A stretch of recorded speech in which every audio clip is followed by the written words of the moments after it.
À Seijo, dans la ville de Setagaya, métropole de Tokyo, se trouve un manoir luxueux où résident 7 magnifiques frères et sœurs, entourés de domestiques qui répondent à leurs moindres besoins. Dans la salle à manger, les 2 frères discutent. Arata, 16 ans, demande à son frère Shion comment se trouvait une petite amie. Shion, scotché à son téléphone, lève à peine les yeux et répond quelque chose comme « Comment veux-tu que je sache ?» Arata insiste, il veut savoir comment la relation de Shion avec Yu a commencé. Shion, un peu agacé, dit « Ça s'est fait comme ça, y a pas de formule ». Puis il retourne la question et demande ce qui s'est passé avec la fille avec qui Arata flirtait. Arata explique qu'il lui a juste dit qu'elle était vraiment jolie, rien de bien méchant. Shion lui dit que ça ne le mènera nulle part, qu'il doit se bouger, et lui rappelle qu'en tant que fils de millionnaire et personnage principal d'un anime, il pourrait avoir n'importe qui. Mais Arata, romantique invétéré, attend son âme sœur ou quelque chose comme ça. À ce moment, les sœurs arrivent, le waifu squad. Oka les interrompt, disant qu'ils font honte à la famille. Seiya, avec des stats totalement inventés,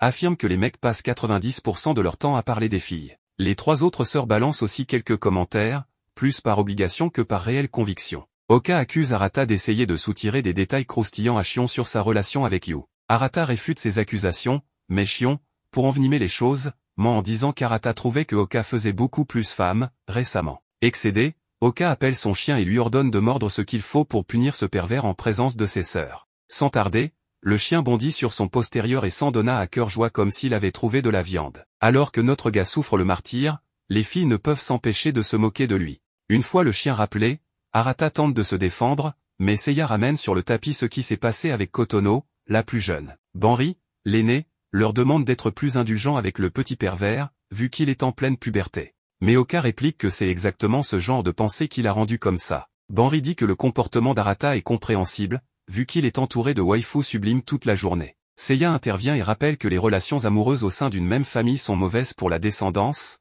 selon les études. Mais Banri, fidèle à son style provocateur, affirme que la science est incapable d'expliquer les caprices du cœur humain.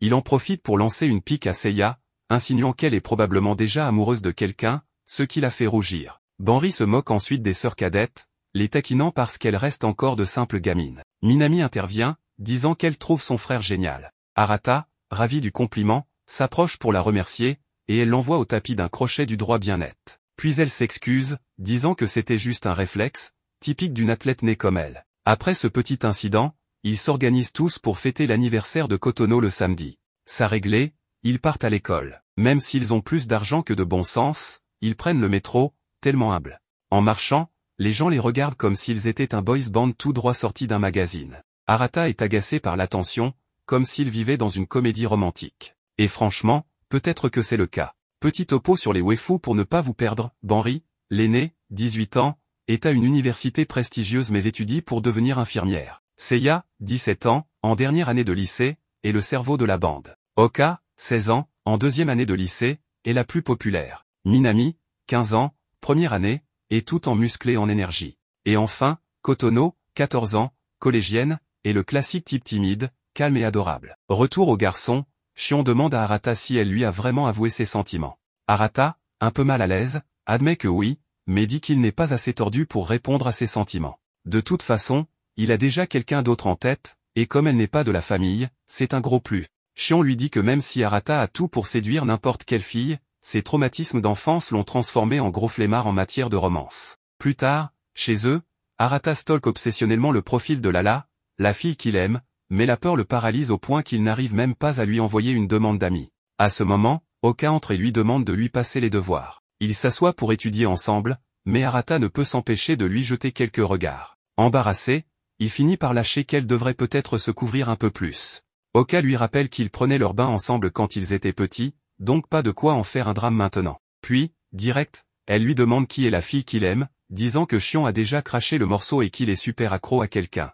Elle insiste pour qu'il se confie, arguant que des jumeaux doivent se soutenir dans ce genre de truc. Arata résiste mais finit par avouer qu'il a dit à Lala qu'elle était jolie. Oka, tout excité, dit qu'elle connaît Lala et peut totalement lui arranger un rencard. Mais Arata l'arrête, disant qu'il ne veut pas de son aide. Oka lui rappelle qu'il est l'héritier de leur père et qu'il devrait au moins faire un effort pour lui. Mais Arata tient bon et dit qu'il le fera à sa façon, c'est-à-dire mater Lala de loin pendant des jours jusqu'à ce qu'elle se sente si mal à l'aise qu'elle finisse par le remarquer. Oka, excédé, explose, bon, eh bien, va te faire voir. J'essaie d'aider comme une personne décente, et toi, tu fais l'idiot. Très bien, reste là tout seul, vierge et pleurnichard, salut, loser. Pendant ce temps, dans la chambre de Kotono, elle regarde une photo de ses frères et sœurs, mais la façon dont elle fixe Arata n'a rien de très fraternel. Puis Arata passe en mode philosophe et se met à divaguer sur le destin, comment tout est déjà écrit, même qui sont tes frères, sœurs et âmes sœurs, ou un truc du genre. Honnêtement, j'ai un peu décroché. Samedi arrive, et tout le monde se prépare pour fêter l'anniversaire de Kotono.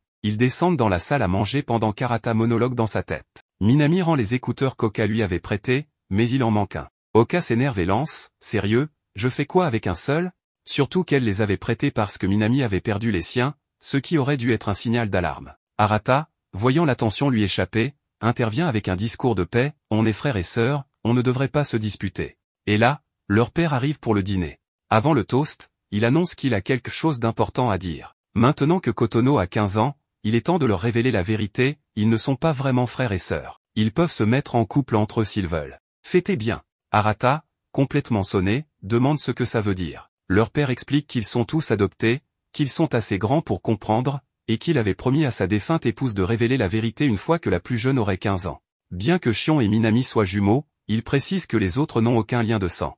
Il dit qu'il comprend qu'ils soient tous choqués, mais qu'à partir de maintenant, il sera totalement honnête et répondra à toutes leurs questions. Et hop, sujet clos, on passe à la fête. Ouais, juste comme ça. La bonne commence à servir le dîner pendant que tout le monde est encore en mode mais qu'est-ce qui vient de se passer?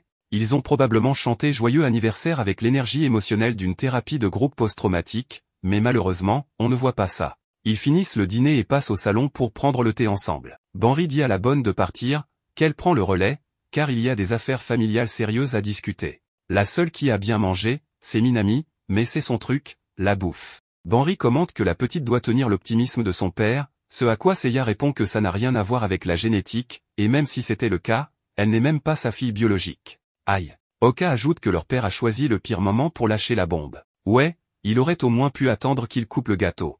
Mais Seiya contre en disant qu'il n'avait pas le choix, qu'il avait promis à leur défunte mère, et que c'était maintenant ou jamais.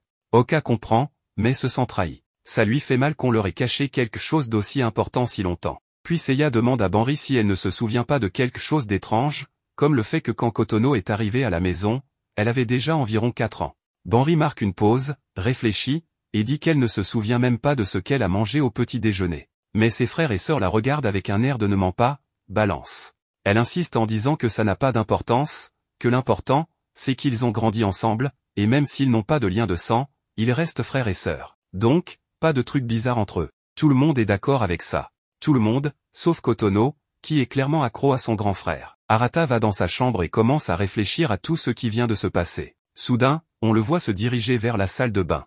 En arrivant, il voit les sous-vêtements de sa sœur dans le panier à linge, et pour la première fois de sa vie, ça le perturbe plus que d'habitude. Hier, ça ne semblait pas grave, mais aujourd'hui, ils ne sont plus liés par le sang, et ça change les règles du jeu. Pourtant, Arata se répète qu'ils sont sa famille et qu'il ne cédera pas à la tentation.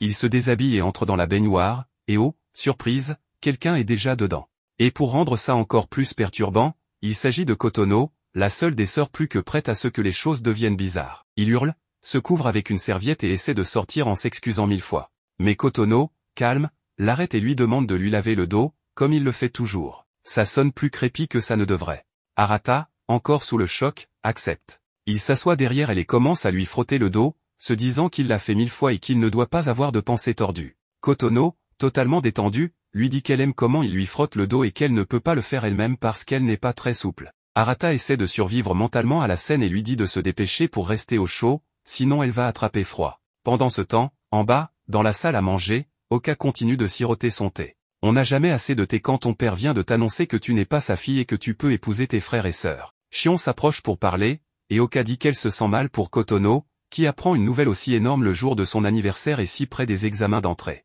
C'est pas cool. Shion répond que tout ira bien, que les notes ne seront pas un problème, mais Oka n'est pas si sûre. En tant que cadette, elle pense que tout le monde devrait mieux prendre soin d'elle. Elle demande aussi à Shion ce qu'il pense de tout ce bazar. Il hausse les épaules et dit que tout est arrivé si vite qu'il est encore en train de digérer. Oka, d'un ton un peu vulnérable, demande s'il sait ce qu'Arata pense de tout ça. Shion, intrigué, lui demande si ça l'intéresse vraiment. Oka devient sérieuse et lui dit de ne pas compliquer les choses. Elle a passé des années à croire qu'ils étaient jumeaux, donc elle le voit comme une partie d'elle. Shion dit qu'Arata ressent probablement la même chose, mais qu'il reste l'héritier de la maison et son frère. Il se demande aussi comment le monde les verra maintenant qu'ils pourraient techniquement se marier. Pendant ce temps, à l'étage, dans la salle de bain, Kotono enlace son grand frère, complètement nu. Concernant toute cette histoire qu'ils ne sont pas frères et sœurs de sang, Shion mentionne à la fille aux cheveux roses qu'ils pourraient se marier, ce qui ne lui plaît absolument pas, car l'idée dernière la dégoûte rien qu'à y penser. Il précise que c'est juste une hypothèse, puisque, n'étant pas lié par le sang, la loi ne l'interdit pas. Elle continue de ressentir des nausées à cette idée et lui demande si c'est à ça qu'il pense tout le temps. Il lui explique que non, qu'il ressent juste de la gratitude d'avoir une sœur aussi gentille et jolie qu'elle. La fille aux cheveux roses ne le croit pas et, en plus, se sent gênée, car l'idée a dû lui traverser l'esprit. Maintenant qu'elle y pense, elle veut savoir ce qui s'est exactement passé entre le protagoniste et Kotono. Il raconte que, selon ce que le protagoniste lui a dit, Kotono lui a confessé être amoureuse de lui. Elle veut plus de détails sur ce potin, alors Shion explique qu'Arata l'a rejeté, mais comme elle a refusé d'accepter un non, elle s'est rapprochée de force du protagoniste, et c'est ainsi que les choses se sont passées. Le protagoniste a pris toute la responsabilité de l'affaire pour que personne ne soupçonne Kotono, mais en réalité, c'est elle la coupable de tout. Shion pense que Kotono est non seulement confuse, car à cet âge, l'affection et l'amour sont souvent confondus. Et là, l'ambiance devient très tendue, car elle confesse au protagoniste qu'elle l'aime trop, mais il lui demande de se calmer, car tout ça n'est pas correct. Elle veut une explication, mais le protagoniste lui dit que c'est évident, même s'ils ne sont pas liés par le sang, ils restent frères et sœurs, alors il s'engage à la protéger et à prendre soin d'elle, mais pas de la manière qu'elle voudrait, plutôt comme de vrais frères et sœurs. Kotono dit que le protagoniste est la personne la plus gentille qu'elle connaisse, mais aussi la plus cruelle. D'un autre côté, leur père déclare avoir enfin tenu la promesse faite à sa femme, ce qui le met enfin en paix. Cependant, une visite inattendue vient d'arriver. Notre protagoniste n'arrive toujours pas à croire ce qui se passe avec Kotono. Bien qu'il soit vrai qu'ils ne sont pas liés par le sang, il ne peut tout simplement pas arrêter de la voir comme sa petite sœur, il ne peut pas ignorer un fait aussi important. En entrant dans sa chambre, il tombe sur Seiya. Il lui demande ce qu'elle fait là, mais elle lui dit que s'il a quelque chose à cacher, il ferait mieux de fermer la porte. Elle lui demande aussi où il était, mais Arata ment en disant qu'il se promenait, car il ne peut pas raconter ce qui s'est passé avec Kotono. Elle ne le croit pas, mais dit que c'est étrange, la chambre du protagoniste est la plus petite de toutes, mais elle semble assez grande. En effet, il a eu la plus petite à cause d'un tirage au sort, et évidemment, il a perdu. Arata ne comprend pas ce qui se passe, il ne sait pas pourquoi la geek est venue, mais de manière inattendue, elle s'approche de lui et lui dit que ça doit rester un secret absolu. Il ne comprend rien à ce qui se passe, il ne voit pas pourquoi elle agit ainsi, alors qu'elle est censée avoir arrêté de chercher le contact physique il y a longtemps. La geek lui dit qu'elle l'a vu avec Kotono dans la salle de bain tout à l'heure. Le protagoniste n'en revient pas et lui demande ce qu'elle a vu exactement. Elle répond qu'elle a pratiquement tout vu. En fait, elle allait prendre une douche, mais elle les a entendus tous les deux là-dedans. Seiya savait déjà quelque chose à ce sujet, car il est normal que les adolescents confondent le sens ou le sentiment entre amour et affection, donc au début, elle n'y a pas accordé tant d'importance. Cependant, il est probable que la nouvelle qu'ils ont reçue aujourd'hui ait fait tomber toutes les barrières de Kotono. La geek a supposé que le protagoniste a agi comme un grand frère, ce qui est parfait, mais elle voulait vérifier en personne qu'il ne succomberait pas ensuite au charme de n'importe quelle fille. Le protagoniste pense qu'elle aurait pu le faire de manière beaucoup moins directe, mais elle considère que ça n'a pas d'importance, car elle n'a aucun intérêt romantique pour lui, donc c'était la manière la plus simple et directe. Sur ce, elle aborde soudainement le sujet des relations entre proches, qui sont interdites pour des raisons génétiques, mais elle pense que, vu qu'ils ne sont pas liés par le sang, ça change beaucoup de choses, et le contexte aussi. En gros, ils pourraient faire l'amour sans aucun problème. Ça rend le protagoniste tout rouge, car il ne veut pas penser à ce genre de choses. Elle semble avoir fini ici et lui demande de faire très attention, car Kotono pourrait aller trop loin. Elle est personnellement contente qu'il ait réussi à garder son calme, mais avant de partir, elle lui demande de lui montrer un peu de respect, car elle est sa grande sœur, mais aussi un peu d'affection. Notre protagoniste ne sait pas ce qui se passe avec cette journée, elle est complètement folle. Il commence à croire que tout ça sort d'une telenovela. Pourtant, il sait qu'il a passé 16 ans à être le frère de toutes, et ça ne changera pas du jour au lendemain. Pendant ce temps, Minami demande à la geek ce qu'elle fait là, mais elle répond que rien de particulier. Le lendemain matin, Arata a mal à la tête à cause de tout ce qui s'est passé la veille. Sur le point de partir à l'école, il tombe sur Kotono et Banri, qui portent des uniformes d'infirmières. Le protagoniste leur demande pourquoi elles sont habillées comme ça, et Banri explique que c'est pour leur pratique, et qu'elle en a profité pour l'essayer avec Kotono. Elle lui demande s'il aime comment elles sont, mais le protagoniste évite de répondre pour des raisons évidentes. En sortant, Shion pense que Banri essayait juste de détendre l'atmosphère. Sur le chemin de l'école, les gens ne peuvent s'empêcher de complimenter les filles, encore impressionnées par leur beauté et par le fait miraculeux qu'elles soient toutes sœurs. Shion se demande sérieusement comment les gens réagiraient s'ils apprenaient qu'ils ne sont pas liés par le sang, mais pour l'instant, le protagoniste ne veut pas y penser. Au cours de la journée, il a remarqué que tous ses frères et sœurs agissent à l'école comme si de rien n'était, alors que lui est très pensif. Soudain, Minami arrive pour le saluer, car pour la première fois depuis longtemps, elle n'a pas d'entraînement. Le protagoniste la regarde fixement,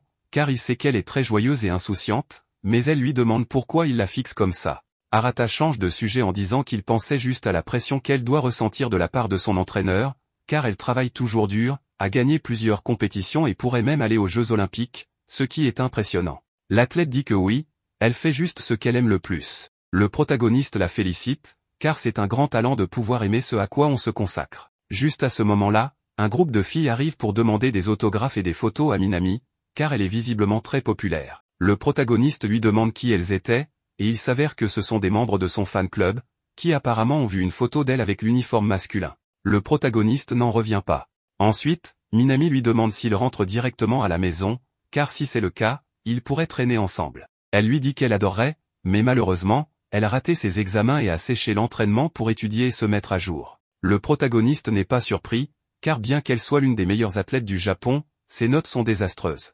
Arata dit qu'il la comprend et décide de l'aider un peu avec ça. C'est ainsi qu'il se retrouve dans un endroit qui ressemble à un karaoké, où il lui explique comment utiliser plusieurs formules pour résoudre certains exercices. Ce qu'Arata découvre maintenant, c'est que Minami, de près, est vraiment mignonne et adorable, mais très distraite, car la plupart du temps, elle regarde autre chose au lieu de prêter attention à ses explications. En fait, à l'examen qu'elle a passé, elle s'est trompée sur presque tout. Bien qu'il soit censé étudier, elle insiste pour aller chanter un peu, profitant de l'ambiance, et elle se lance dans une chanson incroyable sur le fait qu'elle est nulle en études. Au moins, elle est honnête. Elle continue de chanter, le protagoniste semble s'amuser, mais il est surpris de voir à quel point elle peut s'amuser avec n'importe quoi. Arata n'a aucun mal à être avec elle, et il semble qu'elle soit celle avec qui il passe le meilleur moment. En sortant, le protagoniste voit la fille qu'il aime, alors il se cache immédiatement. Minami s'en rend compte, mais pour l'instant, elle ne dit rien. De retour à la maison, elle est heureuse de s'être autant amusée, mais le protagoniste n'est pas complètement satisfait, car l'objectif était d'étudier, pas de chanter. Elle change de sujet en disant que ce qui s'est passé la veille était faux. Il lui demande ce qu'elle en pense, et elle répond qu'elle ne voit pas pourquoi leur père leur mentirait. Donc, la question maintenant est, qui sont les parents biologiques de chacun? Pour l'instant, le mieux serait de discuter avec lui pour qu'il leur donne plus de détails. Le protagoniste ne s'attendait pas à une réponse aussi sensée de la part de Minami. Cela dit, elle dit qu'elle s'inquiète pour Kotono,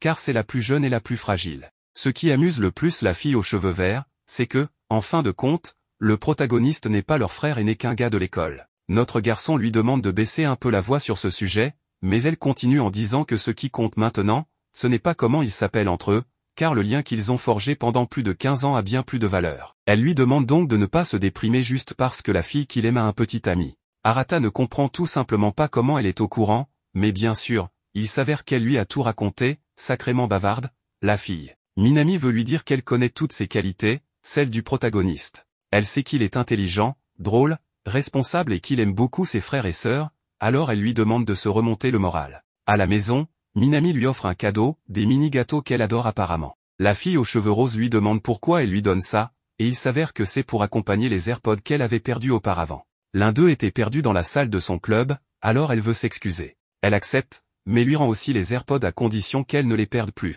Mais maintenant que tout est réglé, elle lui demande de descendre manger les petits gâteaux avec les autres, car il y en a trop pour elle seule.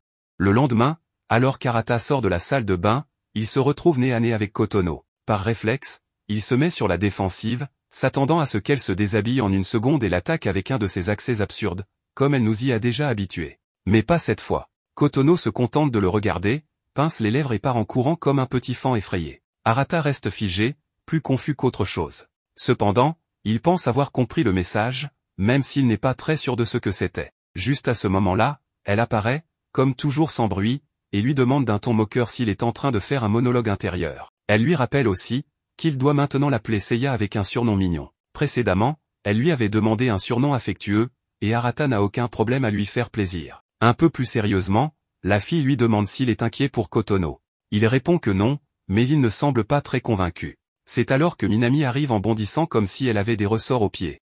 Encore surexcitée par la soirée de jeu, elle lui balance à la figure que le score final était de 15 à 5 en sa faveur, et appelle Arata partenaire, ce qui fait tordre la bouche de Seiya. Ça le dérange, mais il ne sait pas trop pourquoi. Plus tard, à l'école, Arata tombe sur Lala. Avant qu'il ne puisse dire quoi que ce soit, Uka apparaît derrière lui comme un esprit farceur. Elle lui demande pourquoi il ne lui avoue pas simplement ses sentiments. Arata répond que ça ne sert à rien, que Lala a déjà un petit copain. Il a déjà été rejeté sans même avoir essayé. Tant pis. Elle part avec ses amis, toute excitée parce que demain, toute la famille va au parc pour continuer à célébrer l'anniversaire de Kotono. Arata est surpris de voir à quel point sa sœur est aimée et populaire, surtout qu'à la maison, elle ne fait que l'emmerder. Les amis d'Uka jettent un œil à Arata et plaisantent sur le fait de l'épouser. Uka s'énerve et leur dit que son frère est un cochon à main baladeuse. Cependant, de la haine à l'amour, il n'y a qu'un pas, car les insultes constantes qu'elle lançait à son frère se sont transformées en compliments, et sans s'en rendre compte, elle était déjà en train de le flatter. Quand elle s'en rend compte, elle devient rouge comme une tomate et décide de faire comme si elle n'avait rien dit.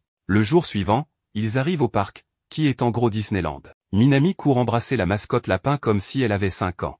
Arata soupire juste. Il se demande si la journée va être comme ça tout du long. Banri leur rappelle qu'ils sont là uniquement pour l'anniversaire de Kotono, mais on ne comprend pas bien ce qu'ils sont censés faire avec ça. Du coup, Kotono reste en arrière comme si personne ne se souvenait que c'est son jour. Les filles commencent à se plaindre qu'elles ont faim. Banri, agacée, dit qu'elle va chercher à manger, mais pas toute seule, alors elle traîne Arata avec elle. Aux autres, elle dit de ne pas bouger, de les attendre. Quand ils reviennent, ils ont tout un tas de trucs, soda, snacks, même des churros, mais il n'y a plus personne. Personne ne les a attendus. Banri fait une tête, et il s'assoit à une table pendant qu'ils essaient de les appeler. Personne ne répond, comme si les téléphones n'existaient pas. Banri hausse les épaules et dit que tant pis, qu'ils n'ont qu'à faire comme s'ils étaient en rencard, parce que bien sûr, c'est tout à fait normal. Arata lui demande ce qu'ils vont faire de la bouffe et aussi de leurs frères et sœurs. Banri répond qu'ils finiront bien par les retrouver un moment ou un autre, et que pour la nourriture, ils mangent ce qu'ils peuvent. Elle dit que ce n'est pas tous les jours qu'elle peut avoir un rencard avec un mec aussi beau que lui.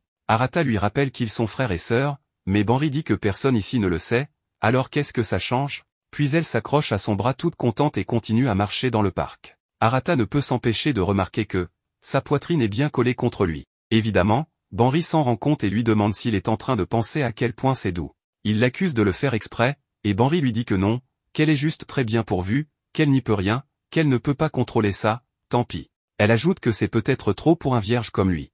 Et effectivement, Arata n'en peut plus et s'éloigne. Il continue à marcher avec de la distance entre eux. Maintenant Banri rigole et lui dit qu'il devrait se sentir chanceux d'être aux côtés d'une bombe comme elle. Arata se rend compte que c'est vrai, les gens les regardent. En fait, il a déjà entendu dire qu'à la fac, Banri est très populaire, et que parmi toutes les jolies sœurs, c'est elle que les gens préfèrent. Banri le confirme avec fierté et lui balance que s'il se comporte bien en rentrant à la maison, elle le laissera se faire plaisir avec son corps. Au lieu de la remercier pour ce geste, il se fâche et lui dit d'arrêter de se moquer de lui. Ensuite, ils vont à une attraction et le pauvre garçon ne peut pas s'empêcher de mater son fessier tout le trajet. Il est tellement distrait qu'il trébuche et se ridiculise.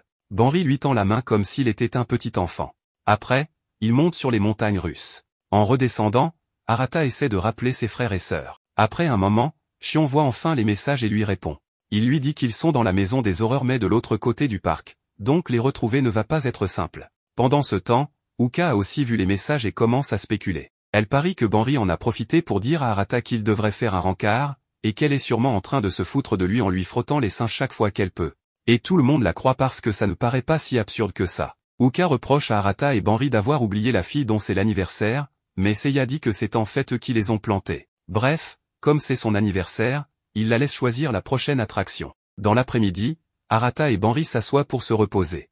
Il essaie de recontacter les autres, mais elle lui dit qu'ils chercheront plus tard. Là, elle a faim et veut se goinfrer. Arata la trouve très mignonne quand elle mange des objets phalliques et se demande ce qu'elle pense de la nouvelle concernant leur père. Il lui pose la question. Banri dit que ça l'a prise par surprise, mais qu'elle ne veut pas être la seule à déprimer à cause de ça, et elle veut savoir comment les autres l'ont pris. Arata ne croit pas devoir lui dire qu'il a failli coucher avec 2 de ses sœurs après avoir appris la nouvelle, alors il se contente de dire qu'il espère qu'ils resteront tous frères et sœurs comme toujours. Banri lui dit qu'il est trop mignon, comme quand il venait vers elle quand il se faisait embêter petit. Elle lui raconte qu'elle avait promis de toujours protéger leur lien fraternel et qu'elle sera toujours là pour aider tout le monde. Arata comprend maintenant pourquoi elle le protégeait autant quand il était môme. Il est temps de chercher les autres, mais une fillette courant avec des sodas trébuche et les boissons vole vers Banri. Arata utilise sa super vitesse pour s'interposer. La petite fille s'excuse pour l'avoir éclaboussée, il lui dit que ce n'est pas grave, lui demande même si elle va bien. Banri essaie de le sécher avec une serviette et lui demande pourquoi il a fait ça. Arata lui répond qu'il veut lui aussi protéger ses frères et sœurs parce qu'il est l'aîné. Ces paroles laissent Banri complètement fondu. Après ça, il retrouve enfin les autres. On lui demande pourquoi il est tout trempé et s'il va bien. Maintenant qu'ils sont tous réunis, ils vont à l'attraction suivante. En marchant, Banri lui demande si elle peut lui tenir la main juste parce qu'elle en a envie. La nuit tombe et les filles s'excitent à cause des lumières du parc comme des mouches. Arata et Shion ont envie d'aller aux toilettes, et c'est le cas pour Kotono aussi qui les accompagne. Seiya en profite pour raconter le potin, tout ce qui s'est passé entre Kotono et Arata. Elle raconte ce qui s'est passé dans la salle de bain, elle l'a surpris en flag, et quand elle a demandé à Arata, il a confirmé que oui, c'était bien ce qu'elle croyait. La gamine a essayé de lui mettre la main dessus. Elle dit qu'elle n'a pas voulu trop y prêter attention pour ne pas causer de problème à la gamine, et qu'elle a vérifié elle-même qu'Arata n'avait rien ressenti à ce moment-là. Uka lui demande comment elle a vérifié, et Seiya dit qu'elle lui est montée dessus, qu'elle a bougé, et que même comme ça, il n'a pas réagi. Cette affirmation surprend les sœurs, et Uka réalise que toutes veulent le croquer. Elle dit qu'elle a fait ça seulement pour éviter de plus gros problèmes. Tout ça au nom de la science. Mais elle voulait aussi son petit surnom mignon. Au final, elles accusent Kotono d'avoir tout provoqué. Elle suppose que ce n'est que la puberté, l'âge des pulsions, comme disent les vieilles, et elle ne pense pas devoir la gronder pour cela. Mieux vaut faire comme si elle ne savait rien. Puisque le ragot est chaud, Uka en rajoute. Elle raconte l'incident précédent, où Kotono a encore mis la main sur Arata, et à l'époque, ils pensaient encore être frères et sœurs. Elle précise toutefois qu'Arata s'est toujours blâmé pour ça. Cela prouve que la gamine est à fond, mais elle pense que ça peut encore être une phase. Seiya dit que c'est possible, mais il faut souligner que maintenant, ils savent qu'ils ne sont pas frères de sang. Cette révélation puissante a libéré la panthère de ses chaînes. Banri insiste pour dire que ce n'est qu'une gamine perdue. Elle raconte qu'elle aussi a eu besoin de temps pour digérer la chose. Elle a demandé à son père d'où elle venait, et apparemment, ils étaient tous orphelins, mais dans son cas à elle, elle ne sait pas qui sont ses vrais parents. Bref, elle décide d'attendre de voir comment les choses évoluent. Tant qu'Arata ne les encourage pas, il n'y a pas de quoi s'inquiéter. Et vous avez vu qu'il n'a jamais profité de la situation avec aucune. Les autres reviennent et demandent ce qu'ils vont faire maintenant. Elles veulent aller à la maison hantée. Tout le monde se promène dans le parc, et ils demandent à Kotono si elle passe un bon deuxième anniversaire. Maintenant, elles veulent aller à la boutique de souvenirs acheter des peluches hors de prix, mais comme ils sont riches, ils s'en fichent. En marchant, Arata a sa réflexion finale, mais c'est toujours la même, oh là là, on est tous si confus, qu'adviendra-t-il de notre lien fraternel? Arata attend devant la boutique quand il voit passer une fille. Pendant un moment, il croit que c'est sa Lala, cette Lala qui est avec un autre mec. Le pauvre, il en a un coup de pression. Uka lui demande ce qu'il fait là tout seul, et lui, encore secoué par ce qu'il croit avoir vu, lui répond simplement qu'il ne s'intéresse pas aux peluches. Uka le prend alors par le bras et l'emmène se promener, en lui disant qu'elle doit lui parler. Depuis qu'ils ont appris qu'ils ne sont pas jumeaux, elle se sent bizarre. Elle pense qu'ils doivent en discuter. Mais Arata lui dit de ne pas s'inquiéter, que pour lui, ils sont toujours jumeaux. Elle lui répond que s'il continue à fuir la réalité, il va le regretter, en plus d'allonger inutilement l'intrigue. Elle se souvient avec tendresse qu'il croyait avoir de la télépathie parce qu'il gagnait toujours à pierre-feuille-ciseaux. Arata ne comprend pas où elle veut en venir, alors elle se tourne vers lui et, sérieusement, lui dit qu'elle veut aussi le croquer.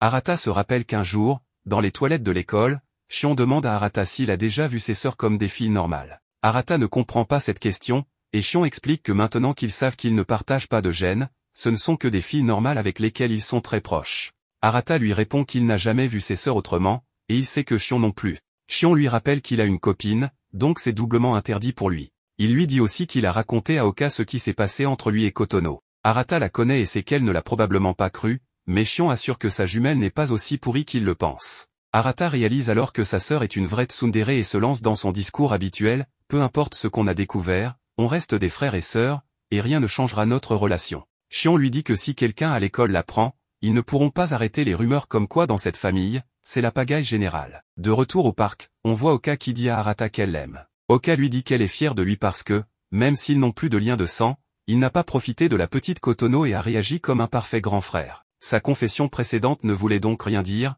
parce que le je t'aime était un je t'aime comme un frère. Donc, ça ne compte pas. Arata ne pense pas qu'Oka pourrait tomber amoureuse de lui, mais ça le dérange quand même, et il la traite de tsundere. Oka l'envoie balader et va aux toilettes. Elle lui demande de dire à Seiya que le souvenir qu'il doit lui acheter doit être bleu. Arata comprend alors qu'Oka s'inquiétait que cette situation puisse changer leur relation. Mais soudain, il la regarde autrement, puis il se ravise aussitôt. Le lendemain, Arata va faire de l'exercice dans la salle de sport de la maison. Minami arrive pour sa routine d'exercice, et Arata lui sort quelques blagues censées être drôles, mais elles sont nulles à chier. Apparemment, ce sont les seuls à faire du sport, Minami veut devenir une athlète pro, et Arata parce que son père lui a appris qu'un leader doit prendre soin de lui. Passons au drame. Alors que les filles choisissent quoi acheter au magasin, certaines se demandent de quelle couleur Oka voudrait. Comme elle est sortie, il faut envoyer quelqu'un lui demander. Minami se propose. Elle la voit alors en train de parler à Arata et entend Oka lui dire qu'elle l'aime. Elle sait qu'interrompre serait malpoli, alors elle s'éclipse sans se faire remarquer. Maintenant seule avec lui, elle veut lui demander ce qui s'est passé mais ne sait pas comment aborder le sujet. Arata la voit nerveuse et lui demande si elle ne commence pas sa routine. Minami dit oui, patron, et commence à soulever des poids pour se donner du courage. Elle lui demande cache ce qu'il se passe entre lui et Oka. Arata ne comprend pas, Minami panique et dit que ce n'est rien, qu'il oublie. Arata ne veut pas en rester là. Il admet qu'ils se disputent souvent, mais qu'ils se réconcilient toujours. Il comprend que ça puisse inquiéter les autres, mais c'est juste leur relation. Minami est soulagée d'apprendre que tout va relativement bien. Comme la situation est gênante, elle décide de reporter son entraînement et les laisse seuls lui et ses puissants abdos. Arata est toute chamboulée et ne sait pas si sa réponse était sincère ou si elle cache quelque chose. Après son entraînement, Arata va prendre un bain. Malgré la taille de la maison, ils n'ont qu'une seule salle de bain. Et Arata ne s'est pas frappé avant d'entrer. Donc, il entre comme si de rien n'était et voit sa sœur en sous-vêtements, prête à se laver. Au lieu de sortir, il se cache derrière un mur et lui reproche de ne pas avoir fermé à clé, vieille cochonne. Seiya, qui a vu autant d'animes, sait que c'est une situation typique et que l'inconfort d'Arata montre qu'il y a une tension. Arata essaie de faire genre il n'est pas gêné pour lui montrer qu'il n'y a aucune attirance, mais ça ne marche pas. Seiya continue à se déshabiller et lui dit de juste fermer la porte. Mais il reste planté là, la porte grande ouverte, pendant que sa sœur se déshabille complètement. Elle entre dans la douche, et Arata veut enfin fermer la porte, mais une serviette par terre l'en empêche. Il s'en sert d'excuse pour entrer dans la salle de bain. Il voit une bague sur le lavabo et lui demande si elle lui va maintenant. Elle dit qu'elle est encore un peu grande, mais qu'elle la porte parce que c'est un souvenir de leur mère. Arata comprend qu'il n'y aura rien d'autre, alors il part. Une fois habillé, Banri entre dans sa chambre. Elle est surprise de voir que tout est en ordre, mais leur père leur a appris à toujours garder leur chambre propre. Banri pensait que ce serait une chambre d'ado typique, avec des posters de filles, des jouets et des chaussettes puantes. Elle fouille son ordi et maintenant Arata panique. Il ne comprend toujours pas ce qu'elle fait là. Mais elle lui demande s'il veut avoir un bon rendez-vous. Et il n'est pas assez stupide pour dire non. Elle l'emmène dans un magasin de téléphonie pour lui changer son téléphone. Quelle gentille sœur. Ensuite, la vendeuse leur propose 2 modèles, un avec de meilleures caractéristiques et l'autre plus coloré. Comme tout homme sensé, Arata prend celui avec les meilleures caractéristiques. Banri remarque son choix et dit que les téléphones sont comme les petits amis. Arata demande pourquoi. Elle explique que si tu choisis en fonction du design, tu te soucies de l'apparence. Si tu choisis selon les caractéristiques, tu t'intéresses à la personnalité. Heureusement, Arata a bien choisi. Mais il dit que l'apparence compte aussi, car elle aide à supporter les défauts de personnalité. La vendeuse revient avec le téléphone et, en les voyant ensemble, leur propose une promo couple. Arata veut dire la vérité, mais Banri l'enlace et demande le rabais en lui frottant la poitrine dans le dos. Arata avoue qu'ils sont juste frères et sœurs. Voilà quelque chose que la vendeuse n'oubliera pas de sitôt. Après l'achat, il s'arrête pour une glace. Banri prend une glace 3 boules parce qu'apparemment, elle adore les boules. Elle se demande s'ils auraient dû en acheter pour les autres, mais Arata lui dit que ça aurait fondu avant d'arriver. Elle lui demande s'il se souvient d'une grosse dispute qu'ils ont eue enfant à cause de glace. Minami avait pris une glace qui appartenait à Kotono. Elle l'a dénoncé à Oka, qui ne garde jamais rien pour elle, donc elle est allée régler ses comptes avec Minami. L'histoire a dégénéré et les 5 se sont disputés. Kotono, triste, est allée se cacher dans le placard, son endroit favori quand elle est déprimée. D'où son surnom, la fille du placard. Ce qui est encore plus drôle, c'est que Banri a peur de tout ce qui est paranormal, même les faits. Elles se disent que si elles devaient se rappeler toutes leurs disputes, un seul épisode ne suffirait pas. Pour le meilleur ou pour le pire, ce sont tous des frères et sœurs. Banri demande à Arata comment il va ces temps-ci. Il lui demande dans quel sens. Elle veut savoir s'il a des soucis. Il dit que non, il est juste né avec une tête de constipé, donc il a toujours l'air préoccupé. Mais il veut savoir pourquoi elle demande. Elle dit que c'est juste pour papoter, et au cas où son petit frère aurait besoin de se confier. Qu'il sache qu'elle a des seins pour pleurer, enfin, qu'il peut venir lui parler. Ok, dit Arata. Pendant ce temps, à la maison, Kotono regarde les photos de son anniversaire quand elle reçoit un message dans le groupe des sœurs. C'est une photo d'Arata mangeant une glace, le nez plein de glace. Kotono voit la photo et ressent quelque chose en elle. Personne n'insulte ses chouchous. Elle s'apprête à répondre fermez-la, vieille poufiasse, mais se rappelle quelles sont ses sœurs, alors elle choisit la paix. Elle efface le message, soupire et se remet à ses études. Mais elle garde quand même la photo de son doudou. Du bon matériel à utiliser plus tard. Après avoir fini leur glace, Banri demande où Arata compte l'emmener ensuite, mais il reçoit un message et lui dit « Mince, il y a un imprévu ». En observant Seiya de plus près, Arata remarque qu'elle est plus sérieuse et pensive qu'avant. Il s'approche donc d'elle et se rend disponible pour discuter avec la jeune fille, au cas où elle aurait besoin de parler. En voyant cela, elle compare sa générosité à celle d'un prince sur un cheval blanc. Elle profite alors de sa gentillesse pour l'emmener jouer au Twister.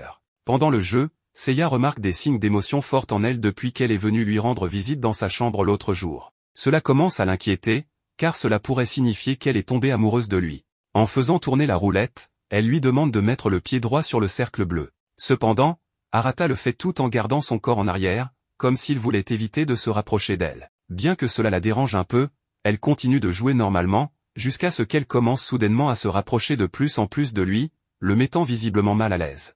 Mais Seiya affirme que cela ne va pas à l'encontre des règles du jeu. Arata la corrige en disant qu'elle viole les règles de l'espace personnel. En le voyant rougir, Seiya dit qu'elle est intéressée à explorer davantage ses émotions chez Arata, pour voir jusqu'où il est capable d'aller avec cela.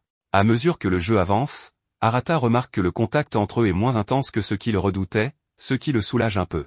Il pense pouvoir se sortir plus facilement de cette situation embarrassante. Cependant, Seiya décide d'être encore plus audacieuse, plaçant son pied plus près de lui et prenant une position très suggestive. Arata crie alors qu'il abandonne le jeu, ce qui fait suspecter à Seiya qu'il était en réalité un peu excité par la position dans laquelle elle se trouvait.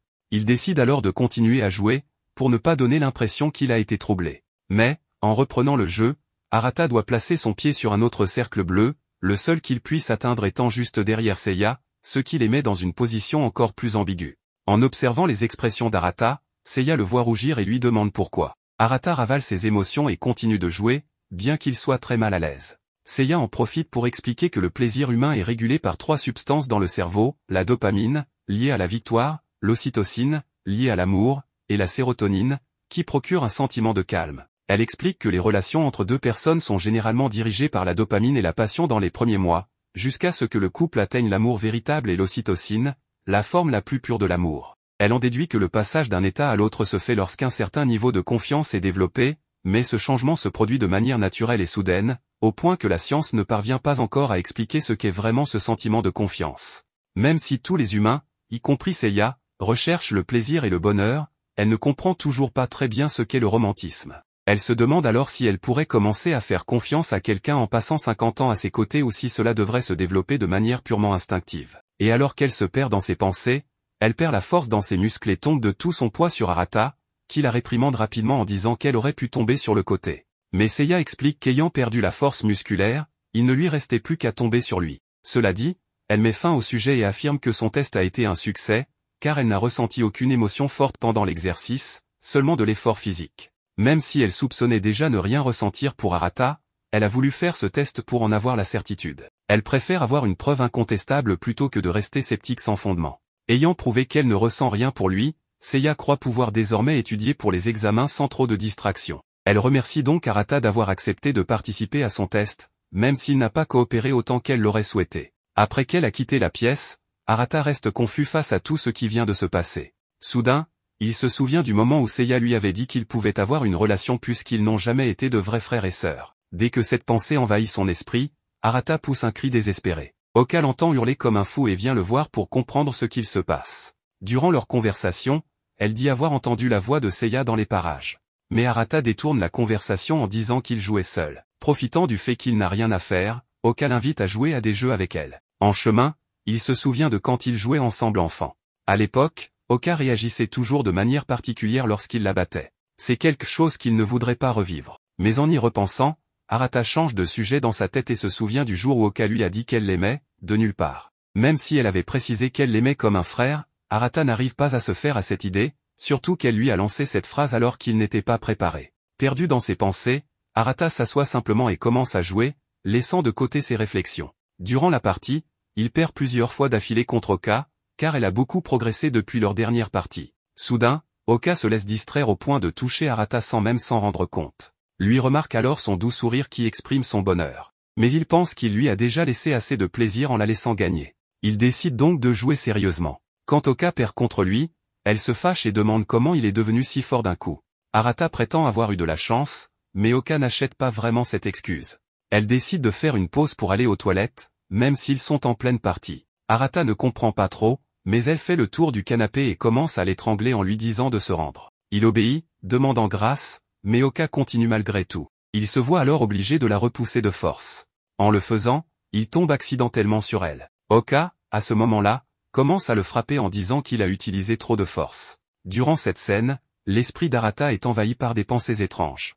Il se répète alors que, malgré tout, ils sont encore simplement frères et sœurs. Oka lui dit alors qu'il est enfin devenu un homme, mais se détache immédiatement de lui et quitte la pièce, disant qu'elle est fatiguée de jouer. En sortant, elle regrette qu'Arata n'ait pas été plus audacieux et se soit simplement comporté comme un grand frère. Arata, quant à lui, est troublé par la phrase qu'elle a dite lorsqu'il était au-dessus d'elle, sur le fait qu'il soit devenu un homme. Il se dit qu'elle voulait peut-être simplement dire qu'il est passé de garçon à homme. Mais même s'il veut croire ça, il pense qu'il pourrait y avoir un autre sens derrière les propos suggestifs de la jeune fille. En réfléchissant trop à cela, Arata se remet à crier, mais réalise rapidement qu'il ne peut rien faire. Il décide alors d'aller simplement dormir. Le lendemain, Arata est appelé pour discuter avec son père, qui lui demande comment ses frères et sœurs ont réagi à la bombe qu'il a lâchée ce jour-là. Arata dit que tous ont adopté des personnalités différentes depuis. Pendant la conversation, Kanami lui demande s'il a déjà trouvé quelqu'un à épouser. Pendant ce temps, les sœurs regardent un film romantique. À la fin, quand le protagoniste fait sa déclaration à sa prétendante, elles sont toutes émues par la fin.